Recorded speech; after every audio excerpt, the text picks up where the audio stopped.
The Barkads Zombie, masayang masaya at emosyonal nang muling makapiling ang kanyang mga magulang makalipas ang 8 taon.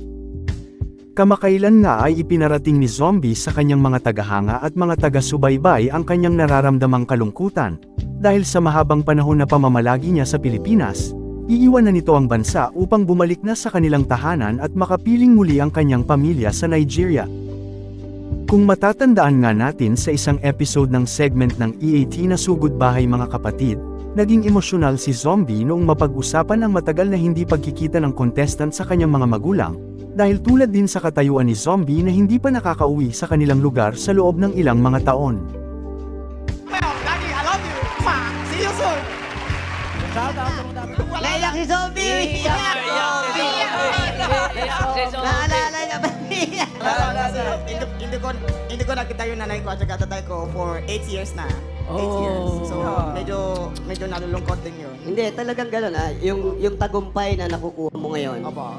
Yung mapasyalan mo sila, mapunta mo, kahit isang araw lang, tapos balik ka. Huwag ka, natatakot kasi siya, pag umabsent daw siya sa Bulaga, baka tanggalin na raw siya rito. Hindi, kung gano'n naman, pupunta ka lang doon, ang TV5, EAT, bukas pa rin, kasi mabait ka namang bata. Correct. Balikan lang. Sige na, umalis ka na, bumili ka ng ticket mo.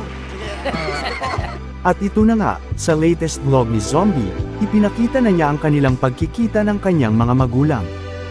Hindi nga mapawi sa mga mukha ni Zombie ang kasiyahan ng makasama niyang muli ang kanyang mga magulang matapos ang pamamalagi niya ng mahigit 8 taon sa Pilipinas. Daddy. Mamio.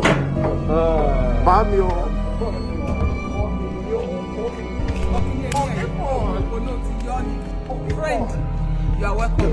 Kitang-kita ang excitement ni Zombie nang muling mayakap ang kanyang mga magulang at kapatid. Labis niya talagang namiss ito dahil nga mahigit 8 taon ang nakalipas noong huli silang magkita-kita. Samantalang, hindi pa sigurado sa ngayon kung matutuloy pa ba ang muling pagbabalik ni Zombie sa Eat Bulaga ngayong January tulad ng kanyang sinabi noon sa isang panayam. Dahil kung makikita natin sa caption ni Zombie sa kanyang nakaraang post, sinabi nito na mukhang hindi na siya babalik sa Pinas.